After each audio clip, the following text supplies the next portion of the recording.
d'analyser cette rencontre?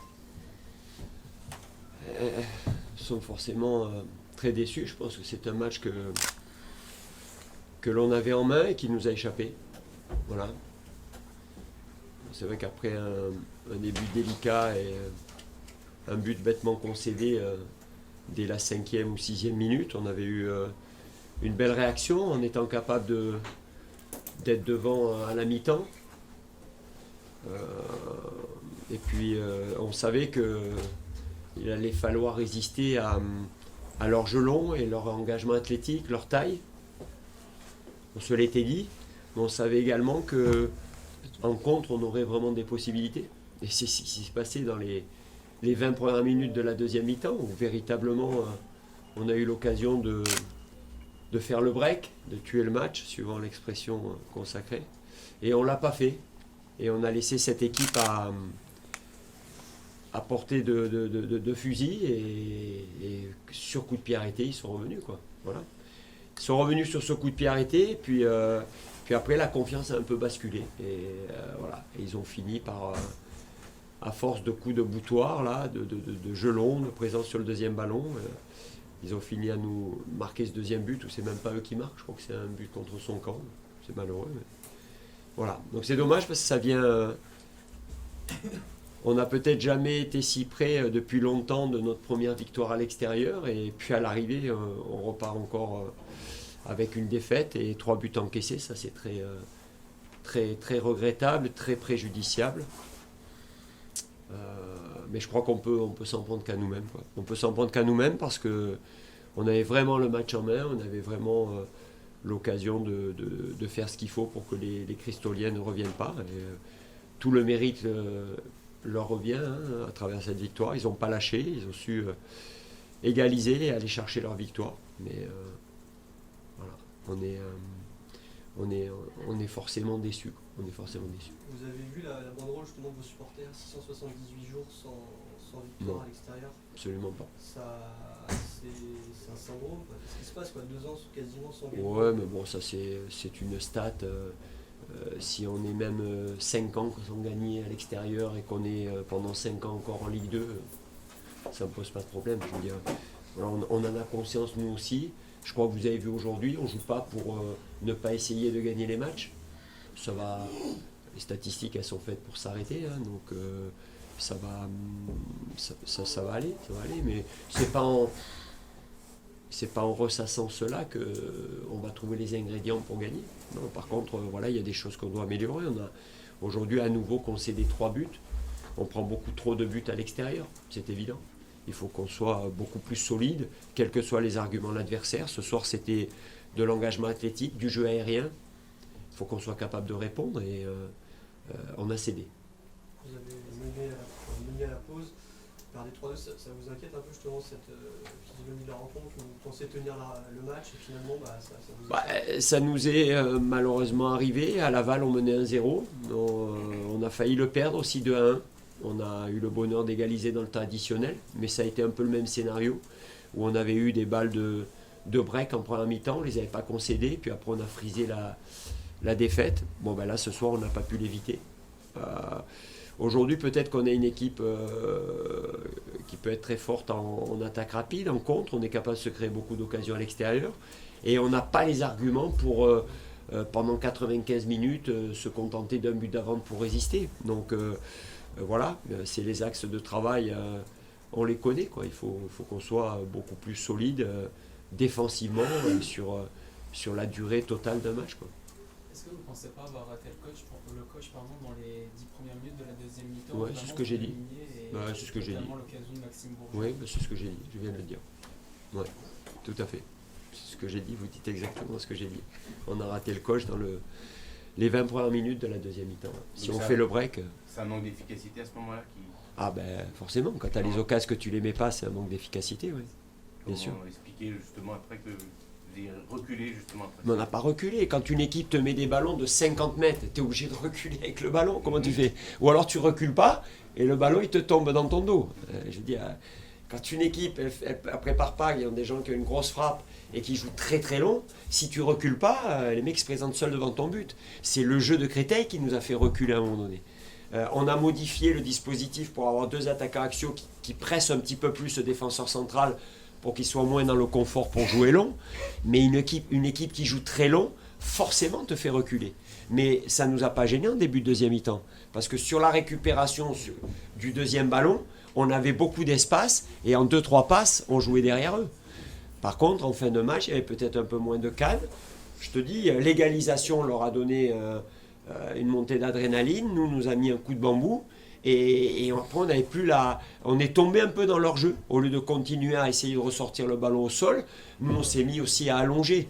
Et Sek et Ndoye se sont régalés au milieu en prenant les ballons. Et là, à ce moment-là, on a un petit peu déjoué, je dirais, dans l'utilisation du ballon. Mais reculer, j'entends souvent dire ça, le bloc a reculé. Ouais, mais des fois, c'est l'adversaire qui t'oblige à reculer.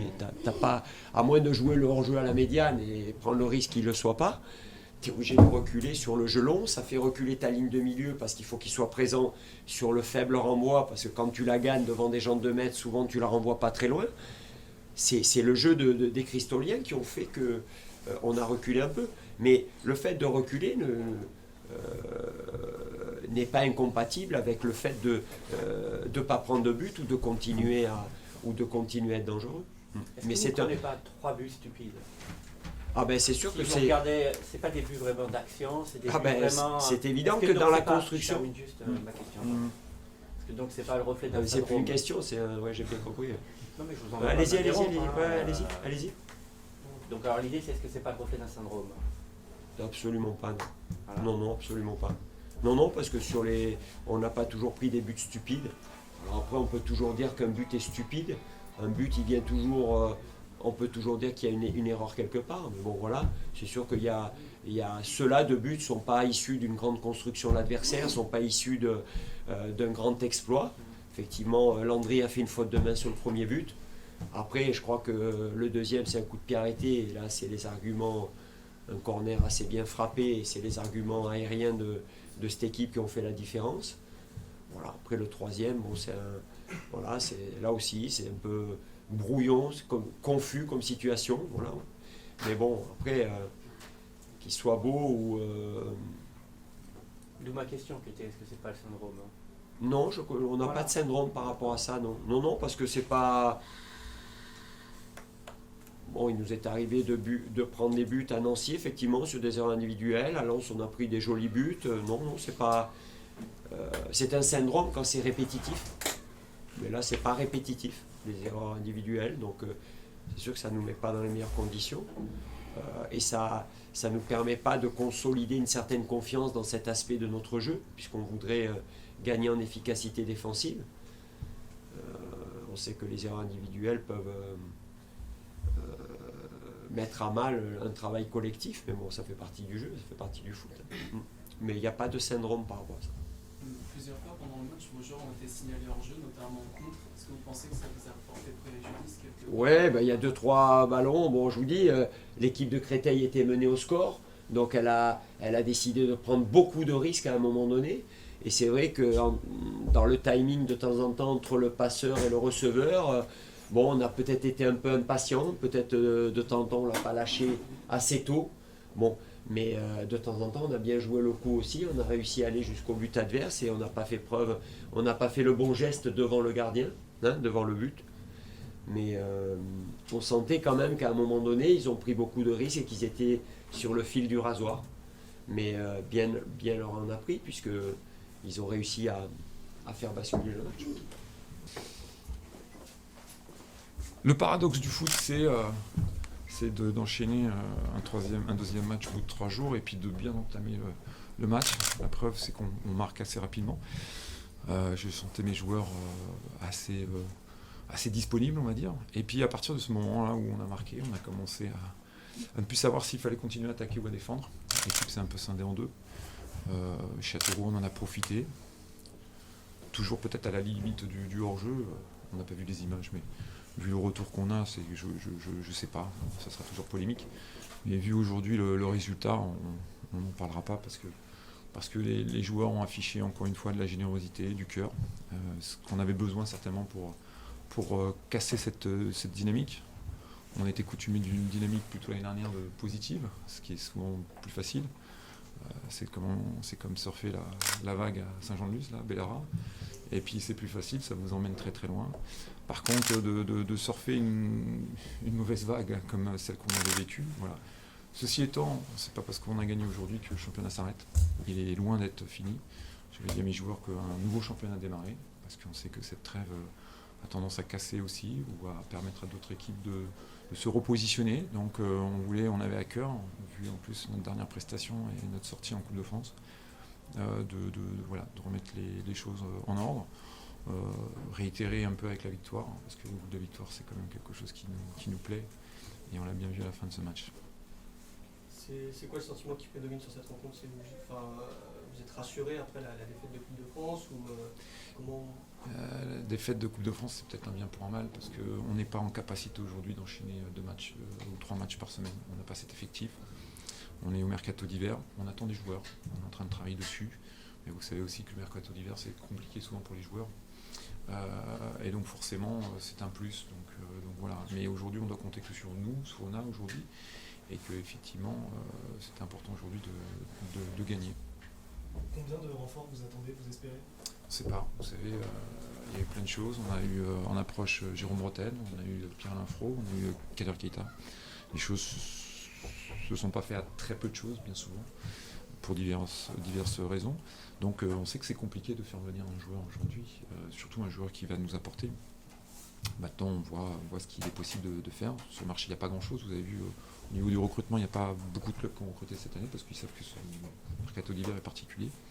Mais bon, nous, on est particulier aussi. Donc on va voir si, quand on va recruter, si on va bien pouvoir mettre les nouveaux joueurs. Mais pour l'instant, je n'ai pas de nom à vous donner. Le profil, c'est ça. C'est le joueur, la trentaine, expérience de Ligue 1. Il n'y a pas 10 000 possibilités. On Si, verra. vous pouvez aller chercher un petit jeune de national. On verra ce qui nous est proposé, on verra les opportunités surtout, parce qu'on ne fera pas. Voilà. Et encore une fois, c'est pas pour enlever un joueur de l'équipe, c'est simplement pour nous armer justement aux joutes de la Ligue 2 qui sont. Aujourd'hui, je peux vous dire, ils étaient très contents, mais ils avaient vraiment tout donné. Donc, quelque part, il faut être en capacité de reproduire ce type de match avec autant de dépenses énergétiques, de volonté. Et effectivement, à force, ça use. C'est ce qu'on a certainement connu à ce moment-là, à partir du mois de fin, même novembre et décembre, puisqu'on a eu plutôt des résultats plutôt négatifs. Ça veut dire que c'est ce qui manquait sur la période-là, difficile que vous avez connue? Un peu de fraîcheur, je l'ai toujours dit. On peut toujours. Juste la fraîcheur?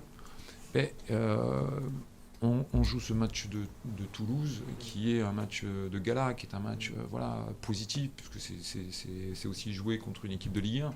Donc quelque part, on est là dans le cadre d'un apprentissage. Je vous rappellerai, regardez mes joueurs. Moi, je regarde en face à chaque fois, les joueurs, ils ont 100, 150 matchs en Ligue 2 ou en Ligue 1. Les miens, ils en avaient l'année dernière, avant de commencer. Et sur l'argument de la fraîcheur, quand tu es sur le deuxième match de la semaine, que tu vois la deuxième mi-temps qu'ils font, c'est pas sur la fraîcheur qu'ils gagnent le match. D'abord, il y a une démarche de fraîcheur, puisque quand on va se faire scratcher contre Toulouse, il y a une notion de qualité bien sûr, mais on enchaîne derrière Laval où on prend 5-1 et on mène 1-0 à la mi-temps. Il y a un peu de fraîcheur. Après, effectivement, mentalement, on marque. Et on l'a vu encore aujourd'hui, donc ça veut dire que les choses ne sont pas encore réglées. On a marqué, et qu'est-ce qui s'est passé? On ne savait pas, la moitié de l'équipe continuait à attaquer, et l'autre défendait. Donc forcément, ça scindait une équipe. Donc voilà. Et je crois qu'aussi, aujourd'hui, on a été là chercher cette réussite, sachant qu'elle nous fuyait. Et pour aller la chercher, il faut aller au bout de soi. Et effectivement, je crois que c'est Châteauroux qui met 2 buts contre son camp. Mais bon, les ballons, s'ils sont présentés, il y avait de l'engagement. Et effectivement, ça pouvait être un de nos partenaires, nos joueurs. Mais maintenant, c'est ça. Mais qu'est-ce qui peut expliquer qu'une équipe marche bien et pas bien? Bien sûr, il y a l'aspect mental, il y a l'aspect physique, il y a plein de petites choses, mais c'est au détail. Et c'est ce que j'ai fait que répéter à mes joueurs aujourd'hui, c'est le détail. Le détail. Est-ce que ça peut être un acte refondateur par rapport à... Bien sûr, parce que je ne crois pas qu'ici, parmi vous tous dans la salle, vous nous voyez gagner ce match. Est-ce que toi, tu le voyais j'ai eu un discours, qui allait dans ce sens-là. J'ai dit, écoutez, peut-être qu'à cet instant T, on a touché le fond. Et quand on touche le fond, on s'appuie au fond et on repart et on recherche la surface. C'est ce que tu leur as dit à la mi-temps? Exactement.